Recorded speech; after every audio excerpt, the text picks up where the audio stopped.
Shay, whenever you're ready.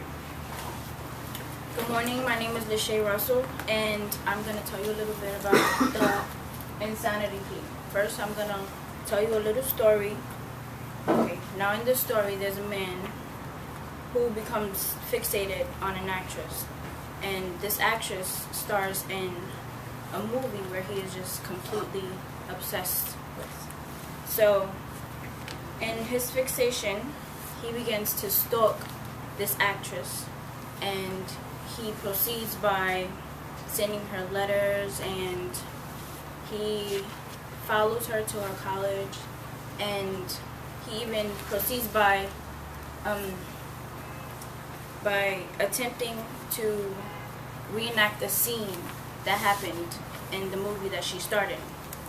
Now, what happened in the scene was that a man tried to murder the president.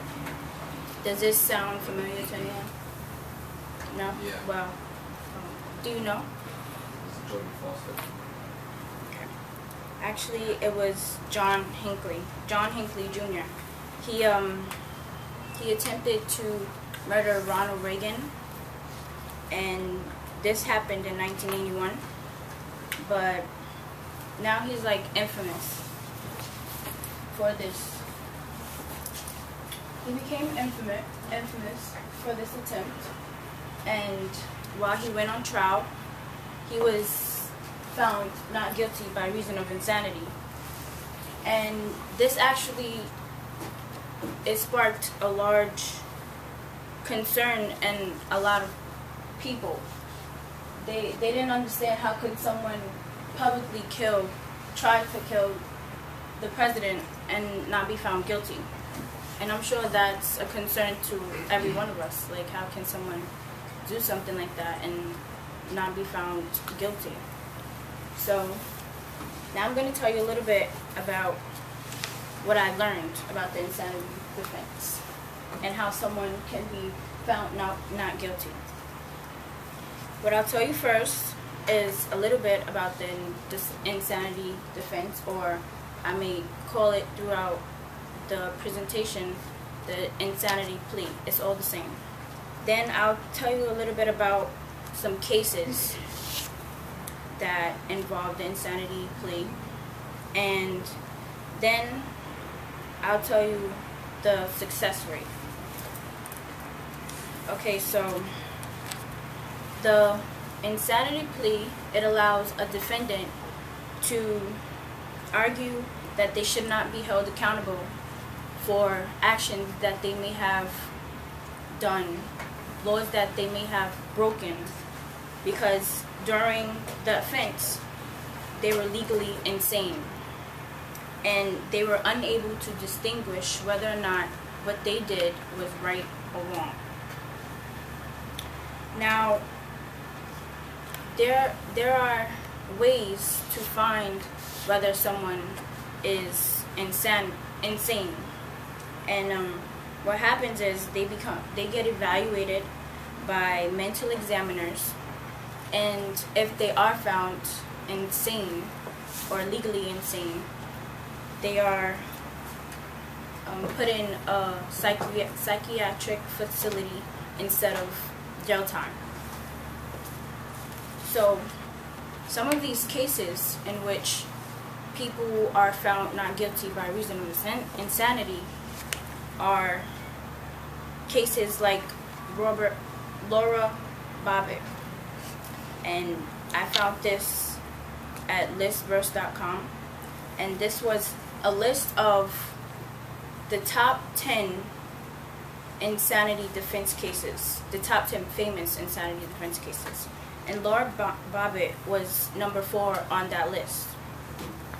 Now, she was victimized by her husband for as long as they were together, and by victimized I mean raped and beaten and verbally abused also. And one day after he assaulted her, she got a knife, and while he was asleep, he castrated her. She castrated him. This is Lorena Bobbitt. and she was found not guilty by reason of insanity. And during her trial, they said that because she was under distress and she was being abused for so long, she couldn't be found guilty. Now, this is another person. His name is Ed Gein. You may have heard of him, but if not, he is actually number 1 on this top list. And he mutilated corpses that he dug up, and he used their body parts as decorations in his house, and like he skinned these people and used their skin as masks. And if this sounds familiar to you, then it should, because he inspired the modern day film Texas Chain Massacre. And surprisingly, he was found not guilty by reason of insanity. And this case is another case. He's Jeffrey Dahmer, and he was number 3 on the top 10 infamous insanity cases. He was a serial killer and a sex offender, and his offenses was cannibalism and dismemberment. And surprisingly, he was found guilty. He tried to plead not guilty by reason of insanity, but he was denied. And this is not unusual. And I found this on pbs.org. Our perceptions are usually altered by what we find when we open newspapers, or we go on the internet, or we watch TV. We often see like cases where there are people who committed offenses and they pled not guilty by reason of insanity, and they actually, I guess you can say, got away with it. But in all actuality, according to pbs.org, the National Institute of Mental Health found less than 1% of county court cases use this defense, and only 1 in 4 succeeds. So there are many cases where someone commit criminal acts, but only 1 in 4 of those cases,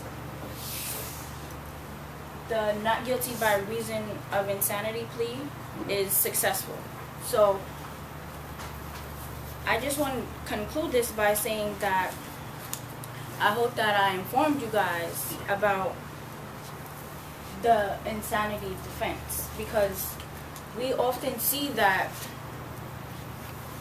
there's people out in the world and they seem like they're all over the place and they're able to kill people just when they want to because they're pleading not guilty by reason of insanity. But in all actuality, there aren't, we just see that because the media gives that to us. It's not a fact that there's a lot of criminals out there just killing. So thank you for listening.